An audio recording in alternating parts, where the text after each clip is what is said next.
temos progresso no conhecimento e na vida cristã, nós sempre precisamos entender e dividir a palavra de Deus, entender para quem se está falando e compreender também esse período de transição que houve entre judaísmo e cristianismo. Aqui nos fala de circuncisão. Paulo tomou Timóteo e circuncidou. Mas circuncisão não é alguma coisa que a igreja deve fazer. A circuncisão foi uma aliança, né, que Deus fez com Abraão, antes de haver Israel.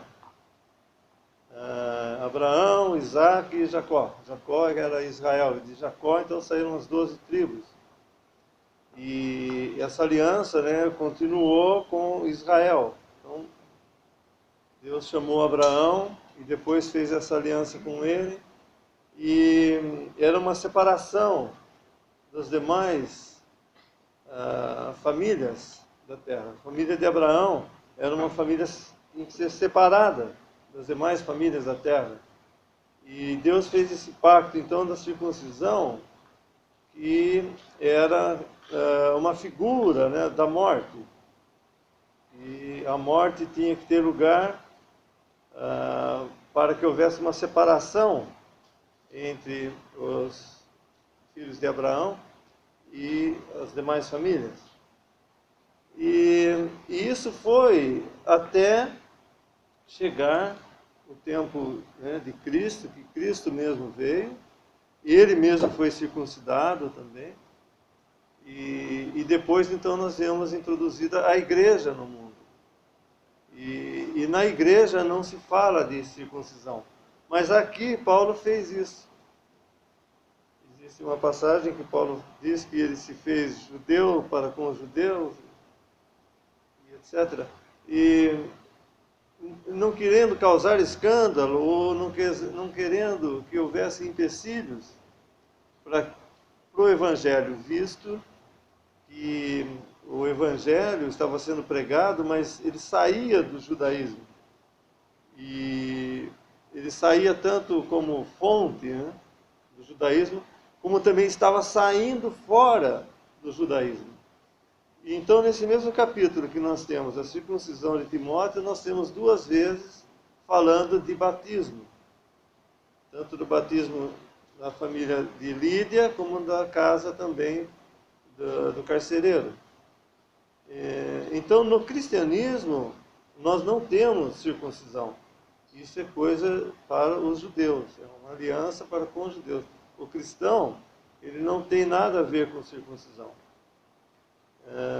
Foi feito isso com esse propósito, né, de que havia muitos judeus naqueles lugares, para não haver empecilho ao evangelho que eles estavam anunciando, mas não de maneira nenhuma isso era uma prática que se deveria seguir pelos cristãos. Então, embora nós vemos aqui no Novo Testamento, em Atos dos Apóstolos, falando de circuncisão de uma pessoa, mas ela não é de maneira nenhuma uma prática que o cristão deve seguir para separação, para mostrar que ele está separado desse mundo e está numa outra posição. O que faz isso que separa, né, uma pessoa desse mundo e a coloca numa outra posição, nesse mesmo mundo, mas numa outra posição, é o batismo. Então nós vemos que Lídia foi batizada, ela e toda a sua casa, e também o carcereiro foi batizado, ele e toda a sua casa, após ouvir o Evangelho. Então os responsáveis, né, na família pegavam a sua casa, tudo que pertencia a eles, e batizavam. Ou seja, eles colocavam essas pessoas num terreno novo, no terreno cristão. Colocava dentro do reino dos céus, mais propriamente. E então o batismo também não colocava e não coloca ninguém no céu. O batismo é apenas uma separação, é uma figura de sepultamento da carne, né? Assim como também a circuncisão era uma figura da morte. Mas o batismo é uma figura do sepultamento da carne para estar numa outra posição, né, para servir a Deus.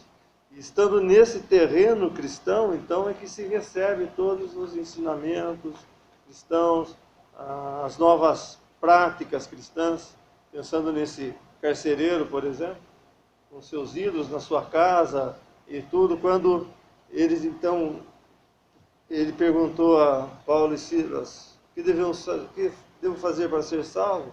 Se responderam, crê no Senhor Jesus, será salvo toda a sua casa. E ele então, nesse versículo 33, e tomando-os ele consigo naquela mesma hora da noite, lavou-lhes os vergões, e logo foi batizado ele e todos os seus. Naquele dia, melhor dizer, naquela noite, né, foram batizados eles e eram uma casa cristã ali. Agora, se eles tinham ídolos e tudo pendurados, eles tiravam, jogavam fora, e isso pertencia a uma casa cristã. Eles davam graças pela comida, foram aprender a palavra de Deus e tudo mais nesse terreno cristão. Por isso que é importante, né? O batismo não é uma coisa de segunda importância. O batismo realmente é um ato, né, que os cristãos devem fazer, pensar neles próprios salvos e na sua casa também, em todos que são seus, os que estão sob sua autoridade, e colocá-los todos dentro desse terreno cristão, para daí, nesse terreno, poderem progredir, né, no conhecimento e na prática da vida cristã. Então, o batismo, embora tenha sido fonte de muitas divisões até entre cristãos, muito mal entendido, uma doutrina aparentemente muito simples, mas como de praxe, né, parece que as doutrinas mais simples são as mais difíceis e as que causam muitas vezes discórdias entre irmãos. Mas é importante nós entendermos o que seja o batismo e saber que ele tem uma posição importante na vida cristã. Todo aquele que crê deve ser batizado e aqueles também que creem em sua casa devem colocar todos os seus, né, nesse terreno cristão, que é através do batismo. O batismo com água. E é o batismo cristão, o batismo no nome do Pai, do Filho e do Espírito Santo, né, como o Senhor mesmo ensinou. E sendo assim, por esse meio, colocados dentro desse terreno cristão, onde eles vão então desenvolver as suas vidas cristãs, tanto no conhecimento como na prática cristã. É tanta importância o batismo. Nós podemos ler uns versículos em Êxodo, capítulo... Esse é o capítulo 3. Desculpa, é o capítulo 4 de Êxodo. Essa história é muito interessante, porque aqui ele está falando de circuncisão, mas assim como a circuncisão era importante na economia judaica, né, dentro dos princípios da lei, assim também o batismo é importante dentro do terreno cristão. Então, capítulo 4, versículo 22, nós podemos ler desde o 22. Então dirás a Faraó, assim diz o Senhor: Israel é meu filho, meu primogênito. E eu te tenho dito, deixar ir o meu povo para que me sirva, mas tu recusaste deixá-lo ir. Eis que eu matarei o teu filho, o teu primogênito. E aconteceu no caminho, numa estalagem, que o Senhor o encontrou e o quis matar. Isso encontrou Moisés e o quis matar. Então Zípora tomou uma pedra aguda e circuncidou o prepúcio de seu filho, e o lançou a seus pés, e disse: certamente me és um esposo sanguinário. E desviou-se dele. Então ela disse: esposo sanguinário, por causa da circuncisão. É interessante essa passagem, porque possivelmente Zípora, que era a esposa de Moisés, não entendia esse princípio do qual Moisés já sabia, que era de circuncidar o seu filho ao 8º dia. Possivelmente ela não queria circuncidar seu filho por causa do trauma que é uma circuncisão, mesmo em uma criança. Mas era a ordem do Senhor para essa nação de Israel. Eles estavam ainda no Egito, mas agora eles iam ser tirados de lá. E Moisés foi chamado para esse grande empreendimento, essa grande obra que Deus faria, por intermédio dele, de tirar esse povo do Egito.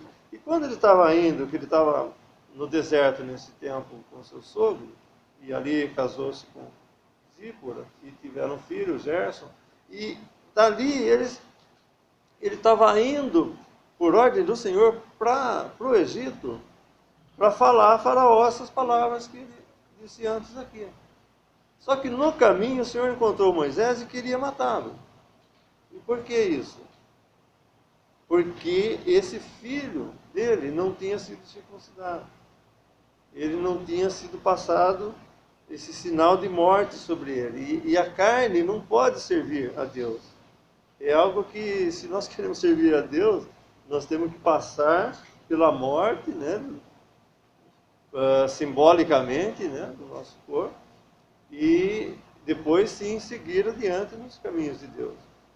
E como ele ia fazer essa obra importante diante de Deus, a casa dele deveria estar em ordem para isso.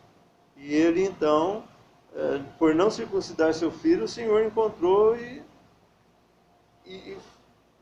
forçou, por assim dizer, que ele entendesse que esse filho tinha que ser circuncidado.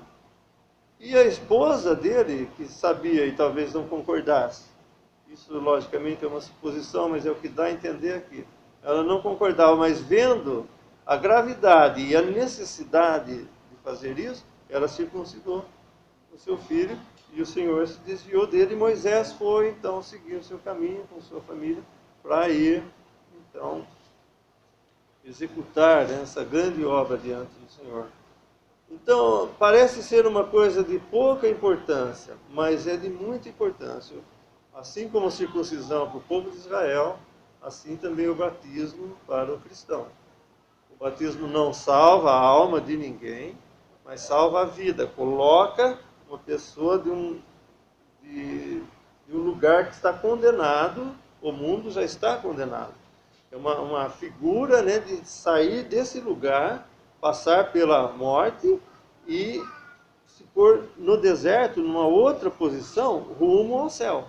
Ele não sai do Egito, símbolo desse mundo, e entra no céu pelo batismo. Não, ele sai do Egito, que é um símbolo desse mundo, mas ele entra nesse mesmo mundo que se torna para nós agora um lugar de provas, mas numa outra posição, sob a direção de Cristo, sob o senhorio, melhor dizendo, de Cristo.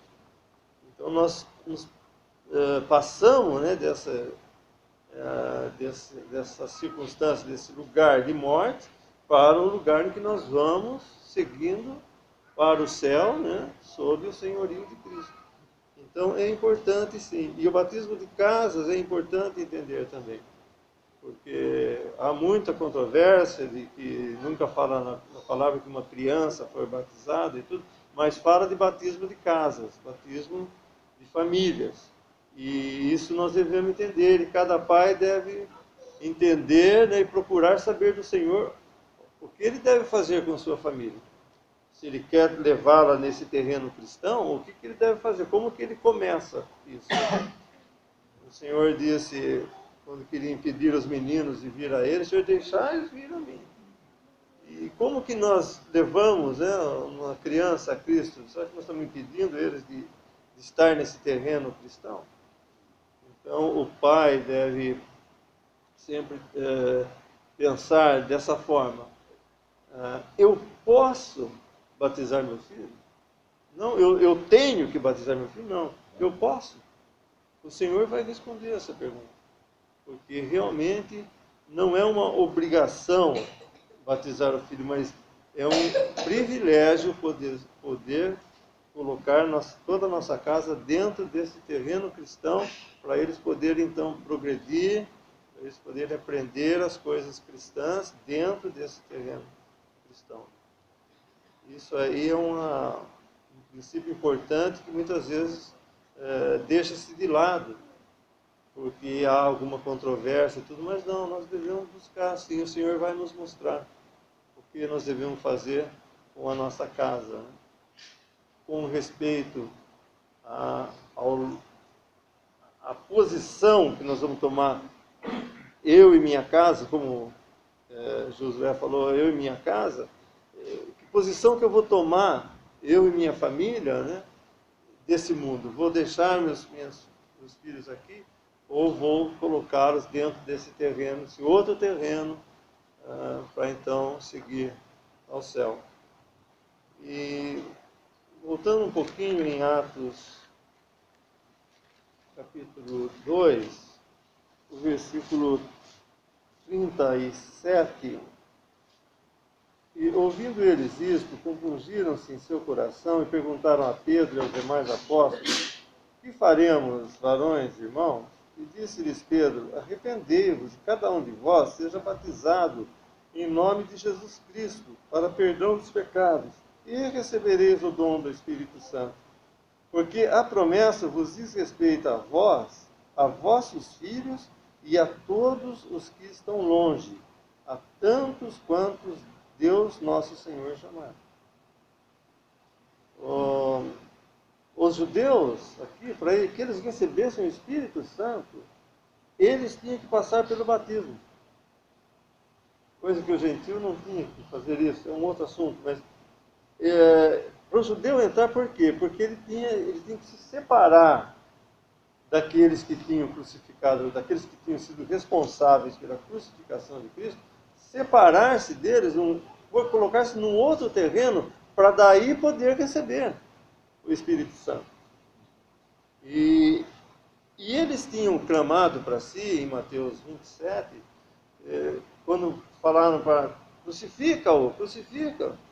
Ah, mas eu vou crucificar o vosso rei, todo aquele diálogo. Eles falam para que o sangue dele caia sobre nós e sobre nossos filhos. Eles clamaram essa maldição para eles e para os filhos dele. E aqui Deus está falando, porque a promessa vos diz respeito a vós, a vossos filhos e a todos quantos Deus nosso Senhor chamar. Então eles clamaram para si essa maldição, mas nesse dia eles podiam se redimir dessa maldição. Eles podiam sair dessa maldição. E eles e os filhos deles também. Toda a casa deles podia sair dessa maldição que eles clamaram sobre si. E então, por meio, né, do batismo, eles saíam dessa maldição que eles tinham clamado sobre si mesmos, para eles e para os seus filhos, e entravam nesse outro terreno que eles podiam então agora desfrutar as bênçãos cristãs. E vou repetir, eles não estavam salvando as suas almas pelo batismo, mas estavam salvando as suas vidas. Eles estavam mudando, saindo de uma posição de maldição para uma posição de bênção. E ali eles podiam então desenvolver a sua vida cristã, mais propriamente dita. Então é muito importante que os pais entendam, né, que eles devem buscar no Senhor o que fazer com a sua família, porque é um assunto importante. Alguém poderia dizer hoje, olha, tal pessoa é um santo, se ele não fosse batizado? Porque coloca no terreno cristão, a pessoa é colocada no terreno cristão pelo batismo. Agora, se ele é um santo, ele deve estar nesse terreno, porque só nesse terreno pode haver um santo. Agora, uma pessoa pode ser salva a sua alma, sem passar pelo batismo. Um exemplo claro disso é aquele ladrão na cruz, ele não foi batizado, não foi nada. Ele creu. Uma pessoa crê, aqui, vamos supor que ela não seja batizada, entrou no salão, ouviu o evangelho, creu, saiu na rua, um carro atropelou, morreu. Sua alma está salva, ele creu. Então, o batismo não salva a alma, mas coloca a pessoa dentro de um terreno cristão. Assim como nos fala na Epístola de Pedro também, né? Falando do dilúvio e tudo mais, uma figura do batismo. E ali também, Noé saiu de um mundo condenado, arruinado, condenado, passou pelas águas, né? E desceu no mesmo mundo, só que um mundo purificado. Essa é uma figura do batismo também. E saímos de um terreno contaminado e passamos para o mesmo terreno, só que santificado, purificado. E então ali desenrola-se a vida, né, do cristão nesse terreno cristão. Então é importante sim o batismo, apesar de muitas vezes ser deixado para um segundo plano, deixa para depois. Não, é importante sim. Mas é importante saber também que ele não salva a alma, mas o cristão deve estar nesse terreno cristão e ele só entra nesse terreno cristão pelo batismo. Não há outra forma de entrar. Interessante, só meditar rapidamente, que a fé das mulheres não é diferente da fé dos homens. Nós vemos nomes de várias mulheres na palavra de Deus. Inclusive aqui é citado o nome de Lídia. E não é citado o nome do carcereiro. Fala que ele era o carcereiro, mas não fala por nome. Chama, em vários trechos da palavra de Deus, fala-se o nome da pessoa. Mas aqui nós não vemos narrado, por exemplo, do carcereiro, mas de Lídia, que colocou a sua casa, como estava se falando, nesse terreno cristão. Ela creu, e o nome dela está aqui, está escrito, ela chama ela Lídia, né? E nós achamos também aqui um discípulo por nome Timóteo, que era filho de uma judia, que era crente e de pai grego. Se nós formos olhar o passado de Timóteo, se nós formos lá em 2 Timóteo 1,5, nós vamos ver que o nome, não só da mãe de Timóteo, mas da avó de Timóteo, o que estava por detrás de Timóteo, o que haveria acontecido depois com a casa de Lídia, com os seus filhos, com os seus netos, né, com os seus parentes, o que ela teria feito, né? A palavra teria se propagado. Em 2 Timóteo 1,5, nós vemos Paulo escrevendo para Timóteo, trazendo à memória a fé não fingida que em ti há, a qual habitou primeiro em tua avó Loide e em tua mãe Eunice, e estou certo de que também habita em ti. Nós vemos 3 gerações aqui: a avó de Timóteo, com o nome dela escrito aqui, chamada Loide, A mãe, que não aparece, que ele era filho de uma judia, que não aparece lá, mas aparece aqui, que se chamava Eunice, e Timóteo. E nós vemos que ele cresceu, o pai era grego, provavelmente, e não queria saber nada da fé. Não sei, eu estou falando aqui, mas quem ensinou a fé que habitou na avó, depois passou para a mãe, e a mãe ensinou a Timóteo, a mãe e a avó provavelmente ensinaram a Timóteo. Nós vemos que a fé de um homem pode ter vindo de uma mulher, como veio aqui, não é? Habitou primeiro na avó, na mãe. Nós vemos que então a fé de uma mulher, na palavra de Deus, não é maior ou menor do que a fé de um homem. E que ela pode muito bem colocar, como mulher, colocar os seus filhos, no caminho do Senhor.